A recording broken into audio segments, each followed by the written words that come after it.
This is the Global Podcast Network, where executives and professionals connect, share, and inspire. Stay tuned for the conversations that drive success.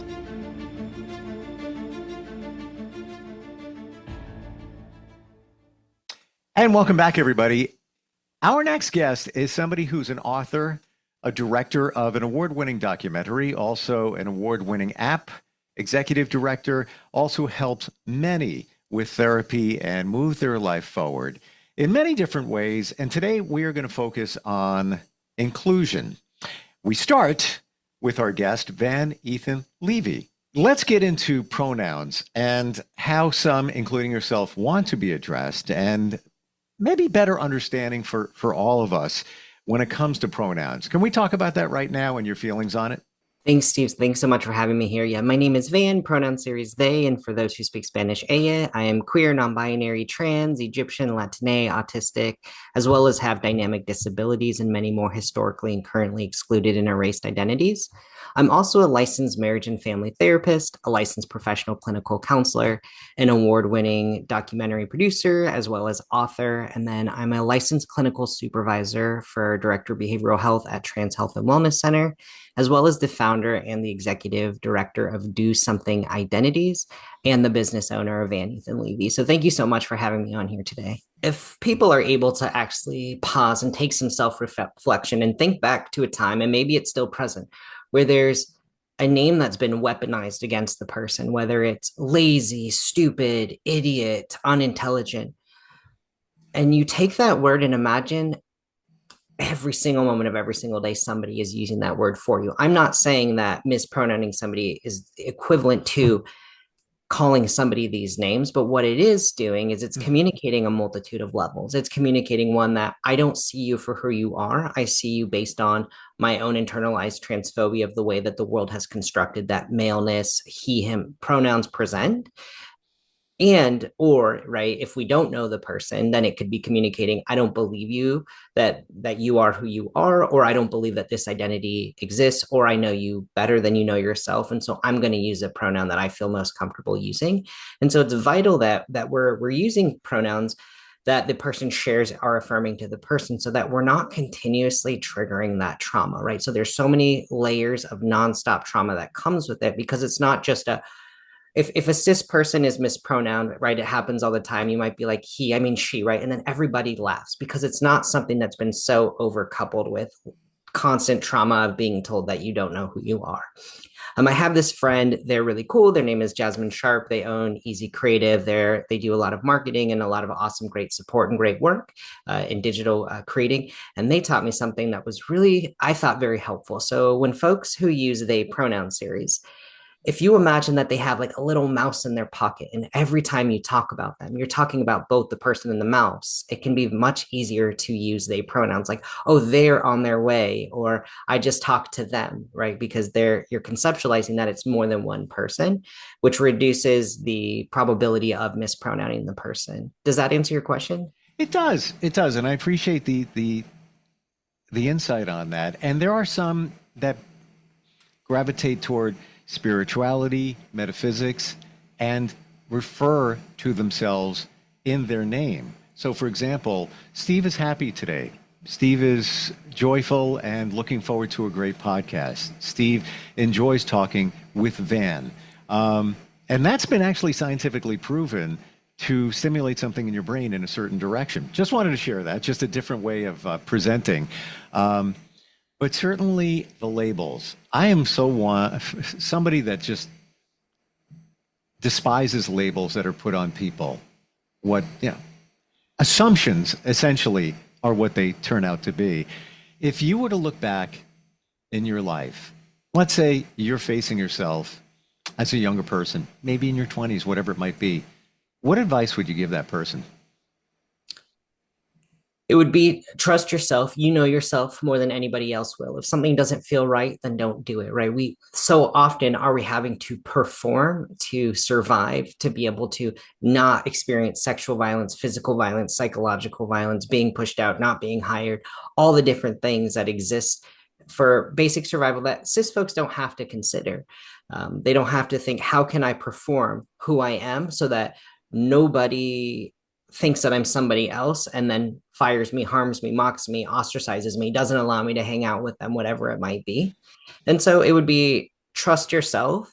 And it's much better to be alone than it is to have to be performing and exhausting yourself and depleting all your spoons just to gain access to something that isn't even going to be nourishing. There's some places that you have to perform, and that's so for your livelihood, so that you're not killed and so that you can make money to be able to pay your rent.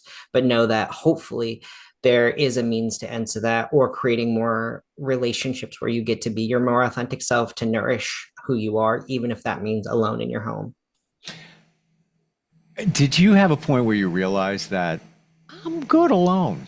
Yeah, people are great, whatever it may be, but to your point, and it took me a long time to realize it in my journey, that nobody is going to take care of you better than you. Nobody's going to understand you better than you. Nobody's going to love you better than you.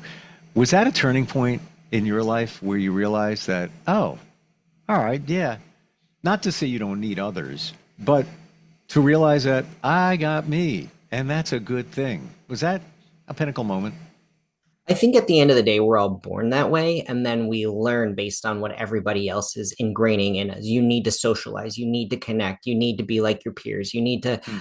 go play outside, like all the different messages we Mm. received. I was fine being by myself. I was fine playing by myself. I was fine finding enjoyment and pleasure in not having to engage in navigate people's needs. Like there's a difference between if you tell me what you want or need, I can also share if I can or cannot do that. We live in a society that there's so much indirect communication and so much on folks who haven't done their own healing to recognize what is it that I need? Where are my boundaries? What's going on for me in this moment? Is this really the other person or is this my own stuff? And how do I differentiate the two? And so relationships are actually, they're very, very complex and layered because it's almost like people expect you to read minds. I so often hear like, why didn't you notice I shrugged my shoulders or I breathed heavy or I rolled my eyes or I said, yes, I'll do it. But did you not hear my tone? And it's like, could you not have just said, I will do it, but I don't want to, or actually, I don't have capacity to do it. And so I was actually forced to have to engage more with others and perform in these ways, and then have to relearn that it's actually not much better, but it's much better to be alone than it is to be in an unhealthy or toxic dynamic for me. Versus, I would much rather be in healthy relationships. I'm actually very extroverted. People think I'm introverted because I don't spend a lot of time with others, but I value feeling grounded and regulated versus being thrown into abusive dynamics that we don't always catch on right away. But upon, years later, when we're moved away from it, it's like, wow, that was really harmful to me. Why did I stay? Mm. You thank you for sharing that. And I'm right there on your page where you're better off alone than dealing with toxic situations, with expectations that people have. Right away, where does it go? A lot of times we turn into people pleasers for many different reasons. But yeah, society. And one word came to mind, and I even remember being younger and hearing this word. Oh, loner. Insert name. Ah, they're such a loner. It's almost as if that's a bad thing, but it's not. But you're right. We're made to believe that. Oh, so and so doesn't have any friends. They're not even as a kid. Like those situations. Like Jimmy doesn't have a lot of friends. Wow, I don't know what's wrong with Jimmy. Nothing. Yeah, and Nothing. nobody looks at everybody around and what's wrong with the environment that's not being inclusive and adaptive to that person's needs. For sure, for sure. You have a lot that you work on. We want to talk about the therapy aspect that you and your team offer, or counseling and all of that. In just a moment, going to put that to the side. Documentary, award-winning.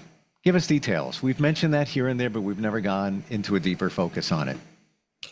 So often documentaries out there have a lot of hyper focus on how it impacts others, like family members, partners, or a lot of this, and I call it like just sexual violence focus of the person's genitals. And what I mean by that is they follow the person on hormones and surgery and everything so focused on assimilating the societal constructs of how an identity needs to look and show up.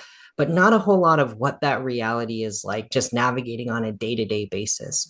And so I had put out there an eight, well, seven, including myself, eight folks came together, and I asked them to record themselves answering two questions. One, what is the most affirmed you've ever felt in your identity? And what are some of the most horrific experiences that you experience because of your identity? Because I wanted to do a call to action to the world, and I wanted the world to see what the reality is like, that just for being who we are, we experience physical violence, sexual violence, houselessness, inhumane treatment, name calling, just so much. Yet our most affirmed across the board was being able to access care, somebody using our name, somebody using our pronoun series, somebody trusting us when we tell them who we are without questioning it or gaslighting us.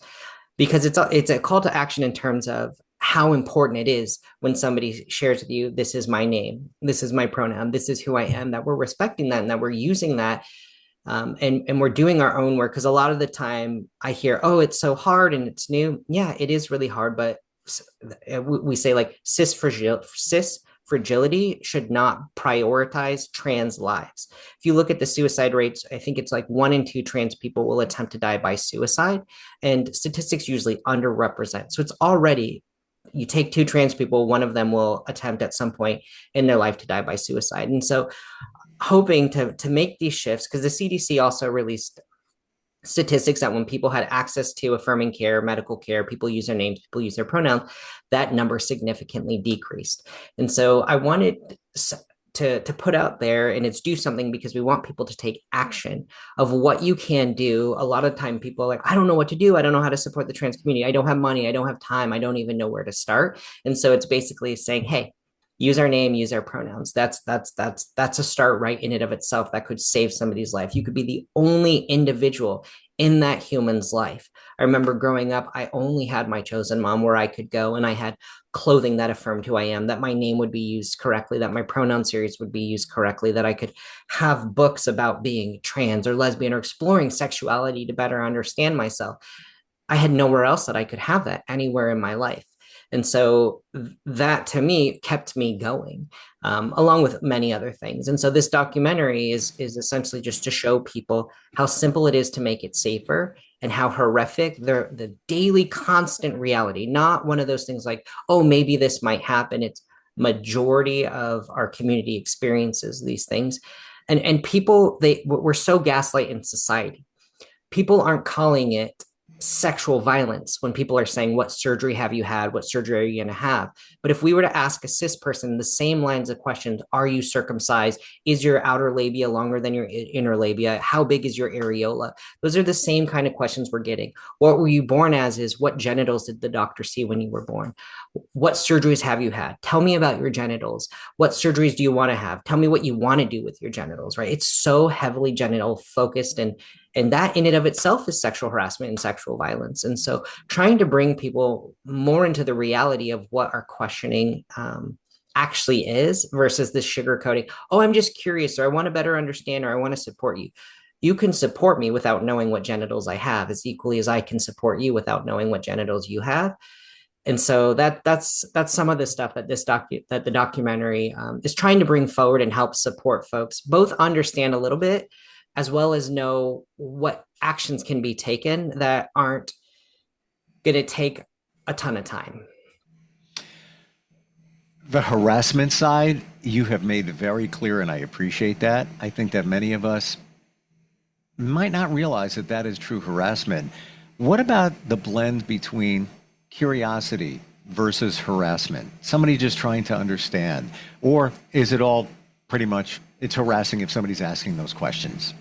The reality is that it is, but with consent, you're allowed. So Okay. if I had consent with a partner that we have not had sexual engagement with to ask about their genitals, then that's not going to be harassment, versus when there's not consent. So that's that piece. Curiosity will always be there. I'm curious if I see a stranger, what they might look like naked, but that doesn't give me consent to go up to them and ask them about their genitals. Versus when you're in relation and there's trust that's built, and you ask, hey, I do have some questions about your genitals. May I ask them? Right. Or I do have questions. Yeah. I wouldn't just ask the direct question. because the person might feel forced to answer versus asking more that broad question of, I'd like to ask some questions about surgeries that you may or may not have had or considered. Hmm. Would you feel comfortable with me asking?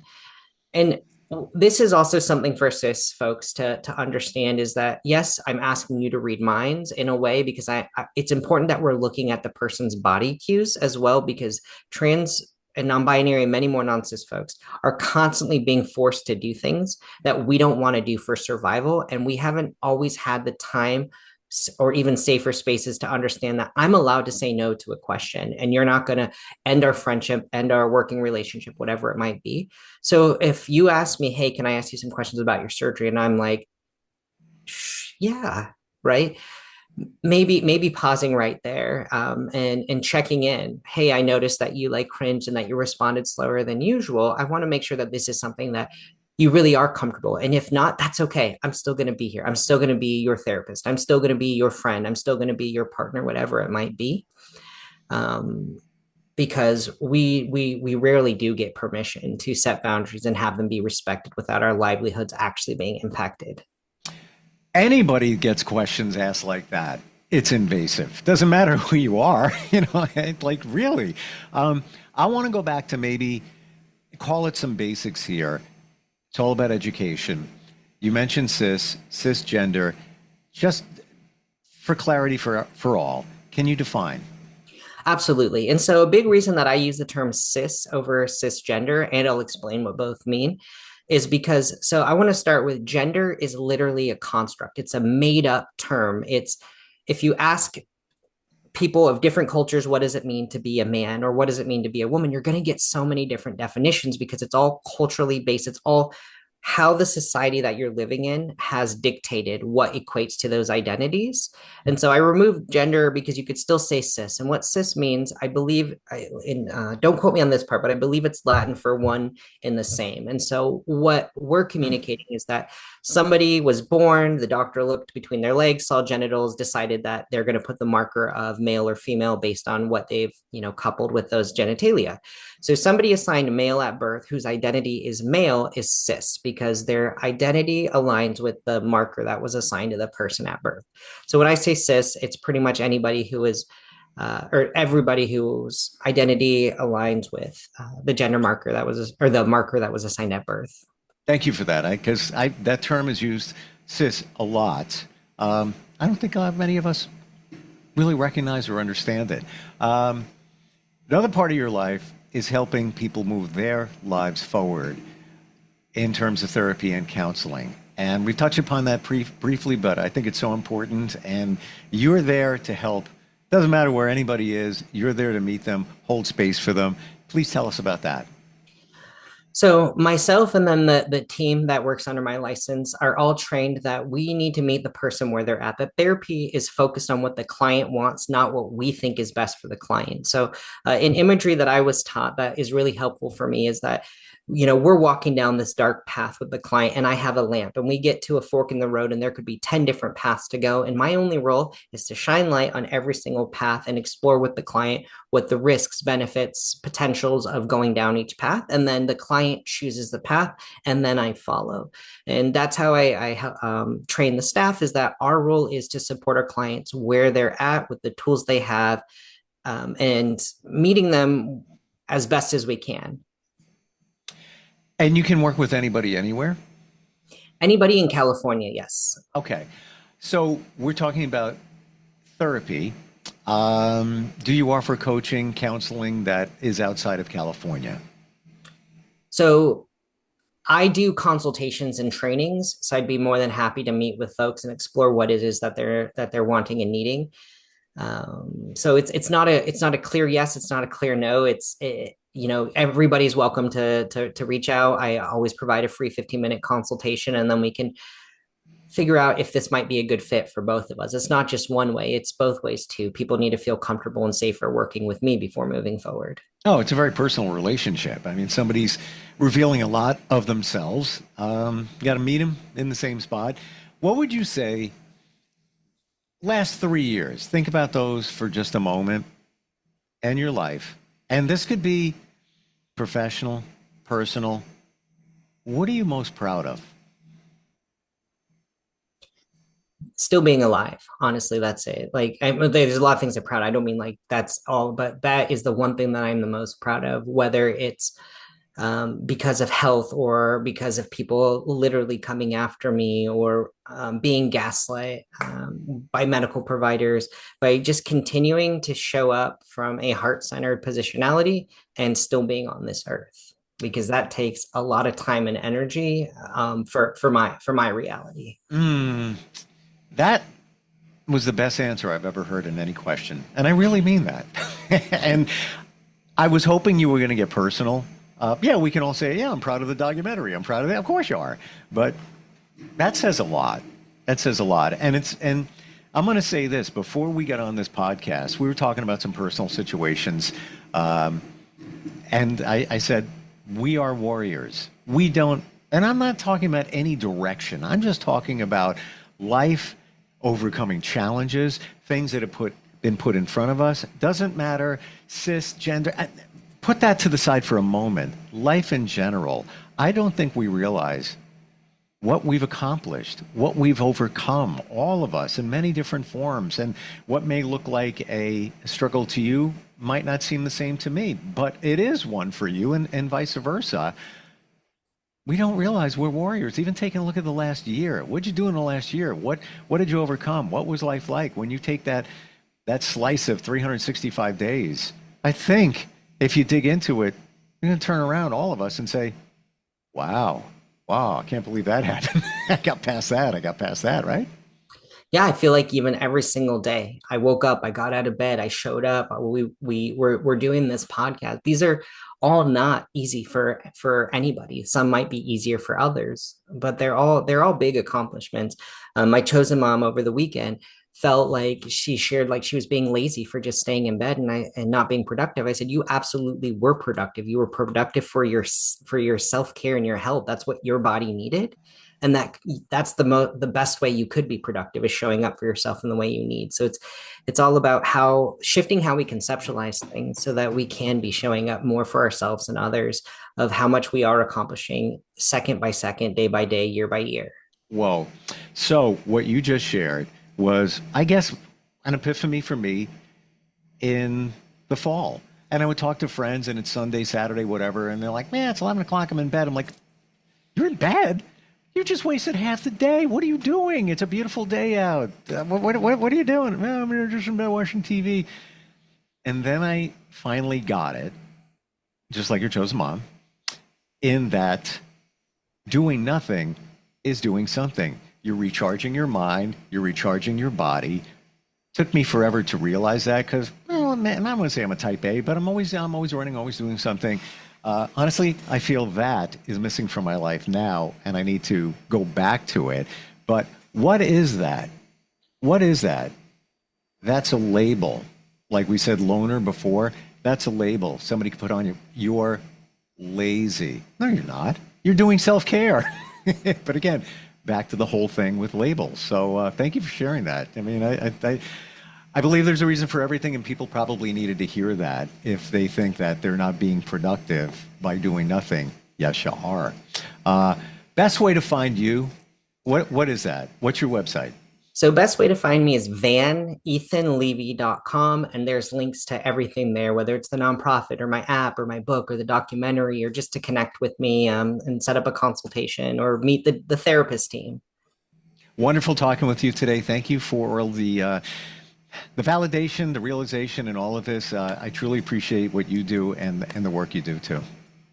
Thank you. You as well. Thank you for having me here today. Thank you. We'll be right back. This is the Global Podcast Network, where executives and professionals connect, share, and inspire. Stay tuned for the conversations that drive success.